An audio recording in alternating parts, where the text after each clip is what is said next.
All right, welcome back to the Copywriters Podcast with your host, the world's greatest copywriting coach in his Pinky in the Brain hat today. David, how are you doing? Good, Nathan. This is my late autumn Pinky in the Brain hat that I'm wearing. It's like the color of leaves turning brown. I love it. How many Pinky in the Brain hats do you have? 7. 7. Wow. All right. And we've got a very special episode lined up today. So I'm just going to shut my mouth and play a fly on the wall and hand it over to you, David. Okay. So maybe you remember the Beach Boys song, I Get Around. Get around, I get around. Remember that? Well, our guest today really gets around. It's Richard Miller. He's the founder of Mission Control Studios in Phoenix. And have you ever heard of David DeAngelo and a product called Double Your Dating? David's real name is Eben Pagan, and Richard helped him with every seminar and info product he did in the dating space. And in the copywriting space, Richard's worked with me, and Richard helped John Carlton with all the video in version 2.0 of the simple writing system. Richard's the guy behind the camera crew. And in case you've never done anything like this, that's a big deal. He has a vast array of experience in the world of seminars, video, and info products. He even has a project he's working on right now that got 1 million views the first day it was on YouTube. And this project gives a new meaning to the term killer content. We'll talk about that towards the end of the show. Richard, thanks for joining us. Thanks, David. That was a great intro. That was awesome. Well, you're welcome. And we'll get to all of this in a minute. But first, let me remind you that copy is powerful and you're responsible for what you use with what you hear in this podcast. And most of the time, common sense is all you need. But if you make extreme claims or if you're writing copy for offers in highly regulated industries like health or finance or business opportunity, you may want to get a legal review after you write and before you start using your copy. My larger clients do this all the time. So, Richard, thanks for making time to be with us today. And I want to start out right away with a question about creating video content and info products that most people would want to know, even if the question isn't racing through their minds right now. The question is, what's the most important thing people need to know when it comes to creating video and info products?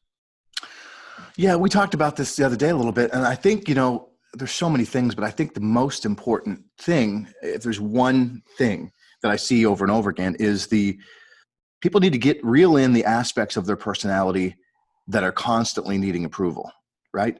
And whether or not it's on stage, we see this, and certainly when people come into the studios, sometimes the first part of what we end up doing is just kind of getting them to relax, because when they're on camera, they're like, please like me, please love me, please approve of me. And that people know, they may not have a name for that, David. They may not actually name that thing, but they know what that is. And it becomes kind of like, the central thing that is like, it destroys credibility in a way, because I'm noticing, like, why are you trying to convince me, or do you believe this, or why do you need me to like you? And it comes through, and it really can, derail the quality of an info product. And in fact, actually, I did a conference many years ago, where a woman who remained nameless, it was her first seminar, and she had, I think we had about 50 people there, 25 of which were her friends. And I don't even know if we ended up using the content. It was that much approval-seeking energy that it ruined things. I know that with your experience, you can feel it, you can tell it, but can you give people some idea of what this looks like? Okay, so one of the hallmarks of that is over-excitement, over-enthusiasm. People know that you're never that enthusiastic. Hey guys, I'm really excited to share this thing with you, right? Guys like Brendan Burchard can get away with it because he's that way all the time. But most people, they don't walk around. That's not an organic aspect of their personality that they show up with. And when they try to do it on camera, they're not an actor. They've not rehearsed that in such a way that it's fluid, that it becomes part of their personality, and it feels real weird. And as a producer and somebody who's making an info product, having to tell people, hey, okay, that was good, other than the fact that it sucked. No, I don't say that, but it was good other than the fact that it sucked. No, like, okay, just calm down a little bit. You don't need to gain people's approval. They've already, whatever you've done at this point in time to get them to purchase the product, it's done now. The sale has been closed. You don't have to. Now you have to make the content entertaining and certainly useful. We could talk about those aspects, but the approval seeking thing is unnecessary. You have to keep your energy up, but not so much that it feels like you're trying to get approval and trying to be liked. What about when people end every sentence with okay or right? Is that another example? That is another example. And when you get here, if you haven't worked on that enough, that's another one that's really difficult to get rid of, because there's only so much we can get rid of in post. And so if even when we do a multicam shoot, if we have to get rid of every time you're saying okay, and it's very choppy editing, you just have to leave it in. Yeah. Do you have an example of somebody other than Dean, who we're going to talk about later, who has gotten past that and is just a really good example of someone wants to see someone who can relax and connect on camera? Not somebody that you would probably know, but my buddy Rob Scott, who's a coach, he's very good. He came in here and he just knocked it out. And I thought about it, and I've been friends with this guy for a long time, and he's got a small coaching practice, but he lives what he speaks. And so there was no kind of aspects of his personality that felt like I'm a fraud or I'm trying to get people to like me. There was an empathic aspect of his being that he really wanted the person watching to really get it and to really take the content and live it. And it was really, mesmerizing in a way, because, you get friends with people and they're different personalities. And, but when you get in camera, that's a very unique thing. And I think it's from those things. He lives it. He believes it. There's no inauthenticity. There's no need to be liked. And there's an empathic aspect of his being that he really wants the viewer to really take it on and get it. Yeah. And they say the camera never lies. I think that there's a lot of, wisdom to that. And so maybe if you don't have your act together entirely 100%, it might be better to wait, do some work on yourself, get a little more experience. Don't put the cart before the horse. Don't, right? Yeah. Okay. Yeah. And I think, just to say that, before somebody comes to work with me or anybody else, they should be doing at least a weekly video, but if not a daily video, to get comfortable with when the record button's on, just to get through that stuff and then watch it back and notice the little ticks that they do and the little things that they do, so they can get that stuff handled before they come in and get in front of the professional camera. You just reminded me, I was thinking about it earlier today, and you just reminded me of it again. I had a client named Igor Letahowski. I don't know if you've ever heard of him, but he's a guy in the hypnosis training space. And before I worked with Igor, I had worked with dozens of motivational speakers, National Speakers Association members. And they would always get very precious and, very like, don't talk to me, I'm about to go on stage, and very nervous, which may or may not say something about how authentic they felt. But Igor was just the opposite. It's like he was doing this on the Queen Mary, which was maybe still is, maybe is permanently docked in Long Beach Harbor in LA. And we were talking, it was like 30 seconds before he was about to start. And I was like thinking, God, should I even be talking to him? And then he said, oh, excuse me, David, I've got to go speak now. And he gets on stage and he just falls into this waking trance and just starts talking. And it's like, mellifluous. It's like so smooth, so cool. You used the word, and I was thinking about this earlier. You used the word authenticity, and I want to just the word authenticity is being used a lot these days, and it's an important word. It's an important distinction, but I think a lot of people in the info marketing space, coaches and people of that nature, they have confused and conflated the word authenticity with confession. Yeah. And it really screws people up, Dave. I see coaches on Facebook and, in the desire to be authentic, oversharing things. It's like, if I want to trust you as my coach or somebody as a professional, there's certain aspects of your personal life I don't want to know. And then I also think that they share in the wrong side of figuring out the problem. So if I'm a coach and I've got an issue of some sort, certainly, as somebody that wants to trust you and maybe work with you, I want to hear about your struggles, but I want to hear how you've on the other side of them, how you solved them. Not, hey guys, I'm really going through a really rough time right now. And because I'm thinking to myself, okay, well, we all, we're humans, we all do. But if you're going through this, have you really mastered what you're going to be coaching me on? Number one. And number two, are you going to be able to be present for me if I'm coaching with you? It's a weird juxtaposition of this idea of authenticity that's errant. It's a not, and I think it destroys a lot of credibility. I think it messes with, I think it's counterproductive to a lot of what people were trying to do with it. Yeah, we are definitely in a time of oversharing, and I hope people listen to you and get the essence of what you're saying. Speaking of that, if I'm coming into work with you, and I did, and I did what I'm about to talk about, but I'd like you to explain it. Why should a person listen to their producer? I mean, you're essentially in the role of producer, especially when they know more about their content than you do. That's a great question. So here's another mistake that people make is an expert comes in and they're like, oh, now it's time to make an info product. And I'm in the info marketing space, right? So I get into whatever content I'm going to be associated with. I'm trying to get my head around it. So I'm reading it and, and so I'm trying to think about whatever metaphors, whatever stories, whatever kind of examples that are kind of part of the conversation of living in America that somebody could, or other kind of examples from other things that we can bring in. And people get too close to it. And then they end up writing an academic paper rather than something that somebody's really, that's, I hate to use the word sexy, but basically interesting and compelling and layered with stories to keep somebody, good content is very much like good copy. You have to lay in stories and examples and things to keep people interested, right?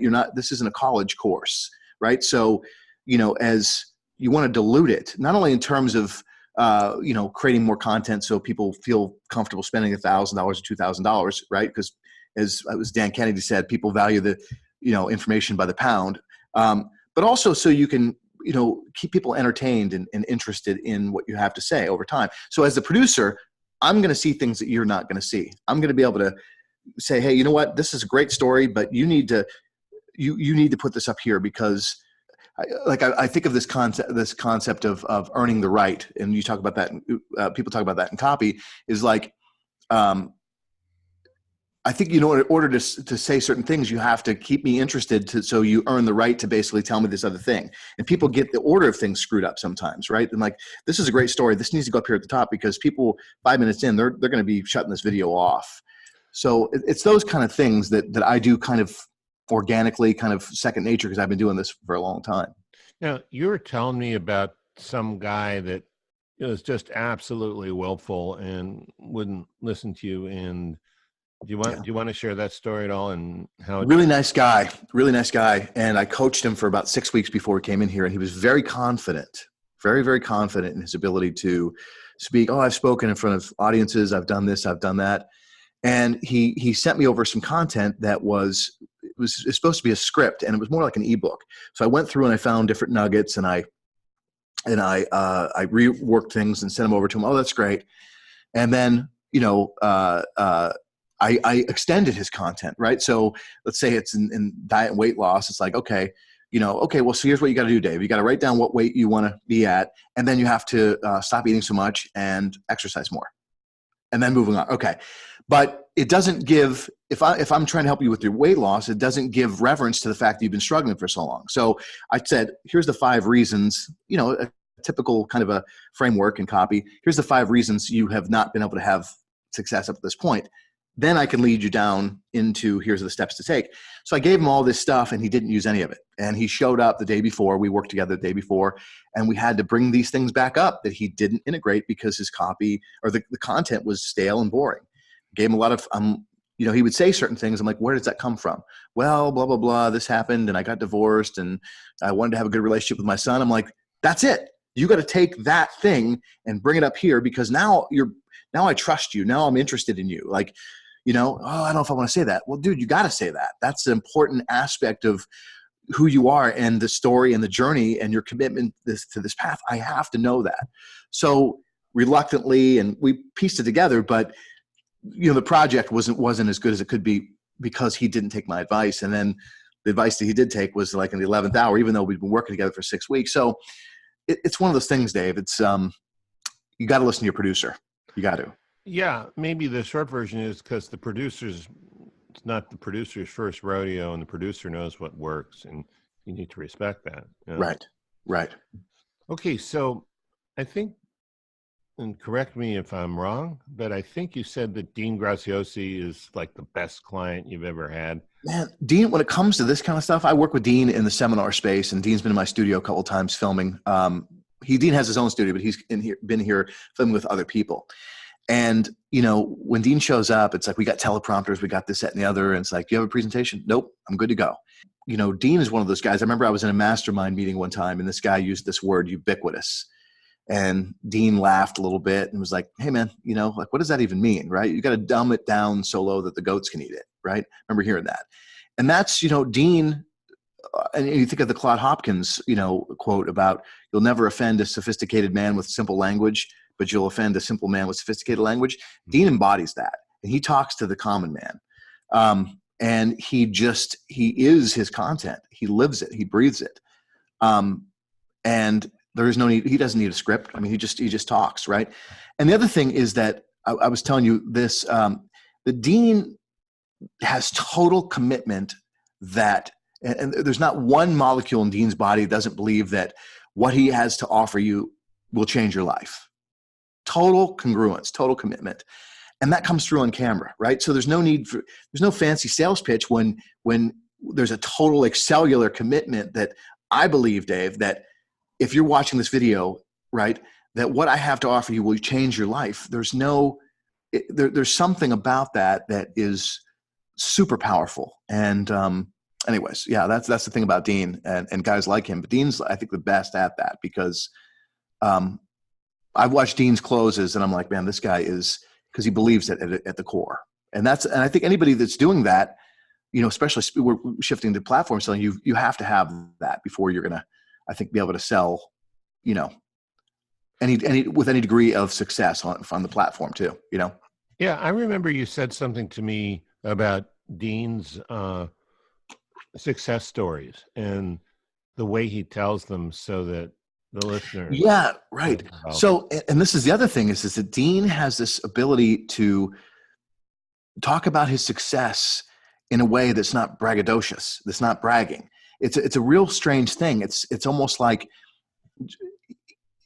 it's just ancillary. Like, hey, I've had this success and I know that you can too. And I believe that, like, I'm just telling you about my success because I want you to see you in that. Not so I can pump myself up as some, I'm super successful guy and, like, pay attention to me. It's just a credibility marker, but now it's back to you again. Right now and that is a very, very powerful thing because in the, in info marketing space, platform speaker, like I've got one client that drives their Lamborghini right up, parks it right out in front of the hotel. And it's just it's a little, but with Dean, it's like, Dean just bought a 15,000 square foot home and super modest guy, and there's just something about that is super powerful, It's interesting. That's great. So you have an unusual info product that you're working on right now with Sammy the Bull. Can you tell us about that? Yeah, it's not an info product. It's going to be an audio docu-series with Spotify. And so we could talk about Sammy for a long time, but I was fortunate enough to meet Sammy and get connected with him. And boy, man, that it has been a tremendous. Who is Sammy? Most people Okay, don't. so Sammy the Bull, Salvatore Sammy the Bull Gravano, was the underboss of the Gambino crime family during the John Gotti era. Sammy was involved with the big trial, when Gotti got taken down, and it turned out that there were a lot of tapes where John was talking about Sammy and implicating Sammy in things, and that's a no-no. And so Sammy ended up cooperating with the government, and John went away. And yeah, man, that was world news back in the 90s. Yeah, I don't know how much you want me to go into it, but Has he killed anybody? 19 people. 19 Holy people. shit. He was involved with, he hasn't pulled the trigger in 19. I don't know how many he's actually pulled the trigger on, but he was involved with with 19 murders, one of which was the Paul Castellano hit, which is what brought John to power, right? So they took out Paul Castellano, and then John Gotti became the boss. And Sammy had planned that hit. He was the one who was responsible for the Castellano hit. It's a trip hearing about that. Yeah. So what's it like working with a killer? Man, it's interesting. And somebody might say, well, what I'm about to say is just justification. But, Sammy looked at his relationship with the mob in La Costa Nostra as it was a total commitment, right? So he looks at it as the same way as a soldier that was sent to Vietnam or Korea, whatever, and asked to kill on behalf of the U.S. government, the U.S. Army. He has to do what he's told, right? And but unlike that, whereas a lot of times civilians are killed, and the people that Sammy took out were people that did bad things, in most cases did bad things to the mob, and knew if they did them, they were going to be taken out. So, he definitely has remorse over some of it, but some of it he feels bad for the families, not the person that he had to, because you live by code, you die by code. And it's a trip, man. It's a trip. He's a very, this may sound weird to say, but I found him to be a tremendously honorable man. And I trust his word.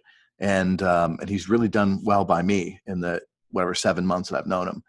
But it's surreal. That video that you were talking about, it's now got about 3.4 million views in a little over a month. And well, people want to go see it. What should they? Yeah, it's Valuetainment. Type in Valuetainment, Sammy the Bull, and a guy by the name of Patrick Bet David. That's his brand. Valuetainment is his brand. It's about a 2.5 hour interview, and it's captivating. It's definitely captivating. And that happened at your studios, right? It was recorded here. Yeah. Yeah. It was recorded here. Yeah. Well, I'm sure people listening, some people are thinking, man, I wonder if I could work with Richard.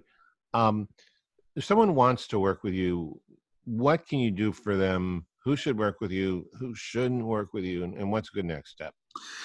Yeah. And that's, I will tell you, Dave, that when I work with somebody, I want to try to get them 3 or 4 months out, right? So we can go through their content and make sure that they're ready to film, right? Even with this guy, for 6 weeks, it wasn't enough time. And, but sometimes people are so confident that they're, but I would say 3 months out, 3 to 4 months out. And I want to work with them on their content because I want to help them create content that's going to be compelling. I want to help them work on aspects of their personality. So when they show up to film, it's congruent, right? The best way to contact me probably would be, I got to figure out which email actually I want you to, well, richard@tetpros.com, TETPROS.com would be the best email. And we've got studios here. We've got a few different studios here. And should a newbie work with you? Probably not, Dave. Probably not. So who should? Somebody that's probably maybe done an information product locally, like maybe had their neighbor kid do it and it turned out okay. And they've got a few different clients and they're ready to take it to the next level, right? They've done some speaking in front of audiences. So they've gotten that aspect worked out. And now it's time to do like version 2.0 of whatever it is they're doing, right? I don't want to be 1.0 for most people. It's version 2.0, right? That's kind of what Yeah, even Maybe for the best. great John Carlton, who had lots of experience, right. he didn't really come until it was 2.0. He did it his own way. He did it his way when he did the first one, and it was fine. But I know it's a lot better now. Yeah, that second one was really a pleasure to work with John. In fact, actually working with John, we did that at Dean Graziosi's studio. Oh, really? We did that at Dean Graziosi's studio, and that experience with John was actually what made me decide to get my own studios. Because I was like, man, this was such a cool experience. Of course, that was probably the only one I've had since, but working with John in that space, what a true professional. I mean, he really knew his content and came in and just knocked it right out. It was excellent. Yeah, John does his homework, that's for sure. Cool. Nathan, did you have any questions you wanted to get in before we wrap up? Just my two favorite parts of the interview so far. Number one, trust your producer. Of course, I'm going to like that one.